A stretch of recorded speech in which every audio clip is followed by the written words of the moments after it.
Page 14, take it easy. At the top of the page, they're introducing you to chord symbols. There's some chord symbols. There are other chord symbols. I'm a little bit concerned about what they're doing here because you really need the scales in order to really tie everything together. And they'll get to the scales eventually, but right now they're doing chords. All right, so we'll do what we can with the chords, and hopefully you can kind of remember this. And then when we get to the scales, we can try and tie it together a little better.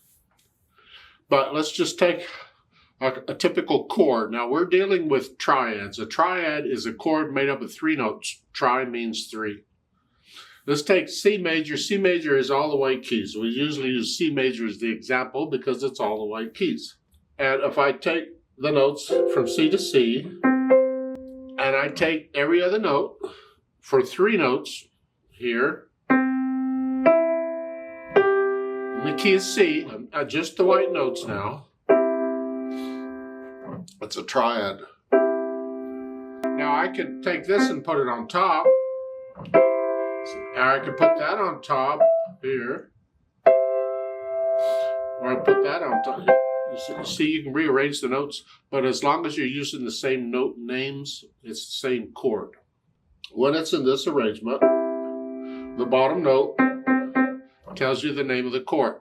In this case, it is a C chord. There's a little more to it than that. Just remember this part for now. Remember G major? We had G major, it had an F sharp in it. It'd be all the white keys except for the F sharp. Well, if I build a chord on that, 1, 2, 3, every other note in G major, let's get this chord.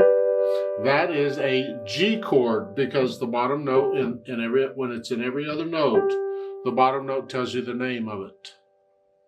You see, if I go to C major and I put this on top, this is not every other note anymore because I got 2 notes here. So the bottom note doesn't tell you the name of the chord. You have to keep turning it over until you get every other note. Then you can figure out the name of the chord. And then we've had F major too. F major has a flat, 1 flat. And if I take every other note starting on the F, 1, 2, remember I got to be within the key within, I got to only use the notes within the key. And in F major, these are the notes in the key. And I'm using every other note. So that would be an F chord. We have a C chord, an F chord, and G chord. Well, I can do the others. That's a D chord, E chord, F chord, G chord, A chord, B chord, C chord, and there's a little more to it than that, but you get the idea. Well, in the music, look above the top staff and you'll see the letters C, F, G, and all that. That's the name of the chord. So if you had a guitar player, somebody who wants to play along with you, they can improvise based on those chords. They'll just play notes within the chord in some pattern, and they can play along with you. Now, when it is in this position, I might add, it's what we call root position because it's every other note, and the bottom note tells you the name of the chord. It's root position, the chord, root position. This is root, root, root, root, root, root. It's every other note, it's root position.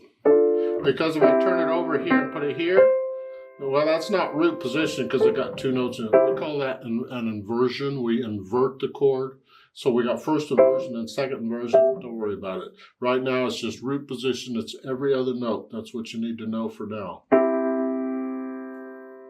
Now let's talk about taking it easy. I look it over. It's 3 lines long. It has repeat signs and stuff, but there's 3 lines of music to deal with, and that's what I'm interested in. Treble, bass, clef, 4/4 time signature, so 4 counts in a major, a quarter note gets a count. Right hand first. The right hand's just playing the chords. C chord, you need to get to where you can recognize this in the music and you recognize it as a C chord and you just think of it as one thing, not 3 separate notes. So it's a C chord, just a regular position. Second major, just lift up and move. F chord and then a G chord. F, C, you get the, okay. Left hand, well, let's talk about this. You're down here, now you should know that note is a C. Just memorize that. 2 ledger lines below bass clef is a C. You got middle C, and then 2 ledger lines. C's are symmetrical. Remember 2 ledger lines above treble clef? That's a C up here. because middle C is in the middle. That's why it's called middle C. It's in the middle of a grand step here. Well, that C is down here. That puts you in this position to start. And it's 1 and 2 and 3 and 4. And if this rhythm is bothering you, 1 and 2 and. Remember, the quarter note comes on beat 1, takes up the whole beat. The quarter note takes a whole beat. The dot then comes on beat 2, and it's the same as an eighth note, because that's half of a quarter. So the eighth note has to come on the and of 2. 1 and 2 and. 1 and 2 and 3 and 4. And if there's still problems with it, take out that little tie temporarily and just play all of those notes. 1 and 2. 1 and 2 and 3 and 4. You get the idea on that? Then that's okay. Then put the tie in. Just hang on to the note. 1 and 2. Scratch up F. Again, scratch up a little. I want to connect these notes, F. Reach out to the octave. Okay. Putting the hands together shouldn't be a problem. You just got whole notes in the right hand. But I got to move the right hand now. So I got to do that and scrunch up here.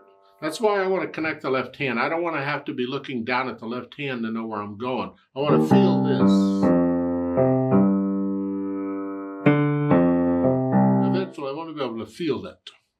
It's the right hand I got to look down to see where I'm going. 1 and 2. I'm in position already. I'm all ready to go, so I can focus on the right hand.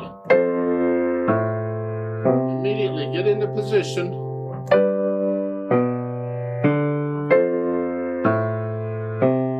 See, I'm already there, and then I can just focus on the right hand. Like so. So I put the hands together, and then I'll go back over it slowly and work out the hesitations. No hesitations. Then I'll think about the articulation. And here, you connect all this together. You can't connect this. That's okay. This, connect this. Till you get down to the last line. Here. Staccato. The bump, staccato, both hands. And next to the last measure, then one beat rest to come down. Both hands, you got to come down to here, and you got to come down to here. Just, you got one beat rest to do it, and then one staccato and then not. So, bump, bum. Then after the articulation, I'll think about the dynamics. This is basically just moderately loud all the way through. And it can be both hands here. There's no melody here. It's just here.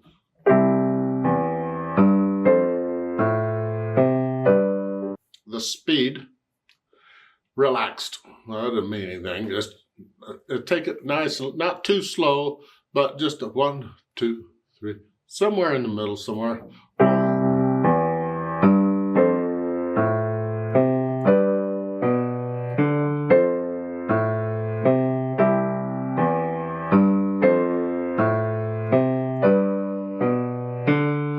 2, 3, repeat.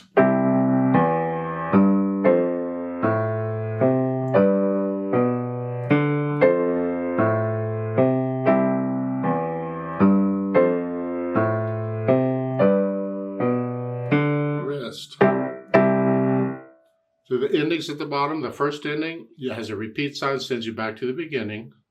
And remember, you only do an ending once according to its number.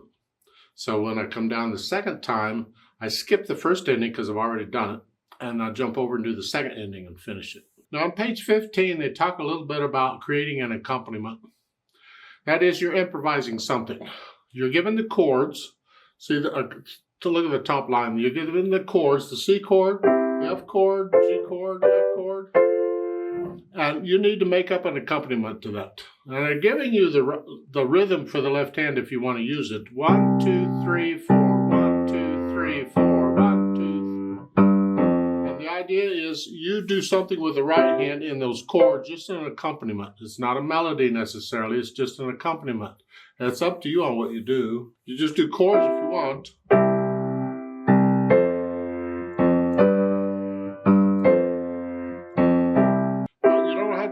3 notes of the chord at the same time, you can break it up and play all kinds of different patterns. They show you examples. Like in the second one, it's here.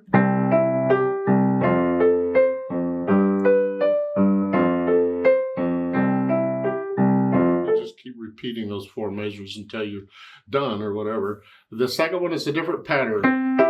Different pattern, same notes, just a different pattern. So here we don't need to use the rhythm in the left hand. We just play whole notes. So we need.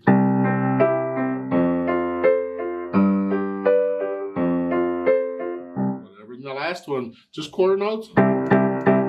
2. 1. There's all kinds of patterns of rhythms and things you can do. It's entirely up to you and your imagination. Just have fun with it. And meanwhile, somebody else is making up a melody to this. To these chords, and you're just jamming, just making stuff up. As far as I'm concerned, if it sounds okay, it is okay. I don't know if it's okay or not. If it sounds okay, it's okay. If it doesn't sound okay, try something else. Let's play this together very slowly to make sure you've got the rhythms and all okay. I'll give us 4 counts. We will do the repeat and everything too. This is slowly. This is checking notes and rhythms is all it's for. 1, 2, ready, go. 1 and 2 and 3 and 4. 2 and 3 and 4. 1 and 2 and 2.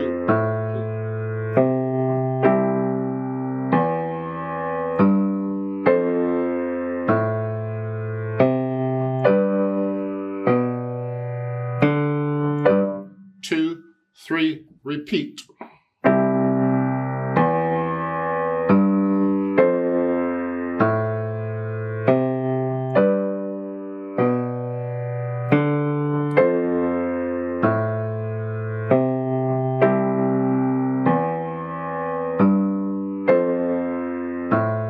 Second ending.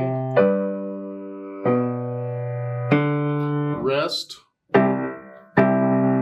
Rest. There's a duet at the bottom of this where the teacher gets to actually play the solo part, because this is just accompaniment, this take it easy thing. So you do that, you play what you just played, and we'll speed it up a little bit, and I'm going to do the solo part at the bottom. I'll give us 4 counts. 1, 2, ready, go.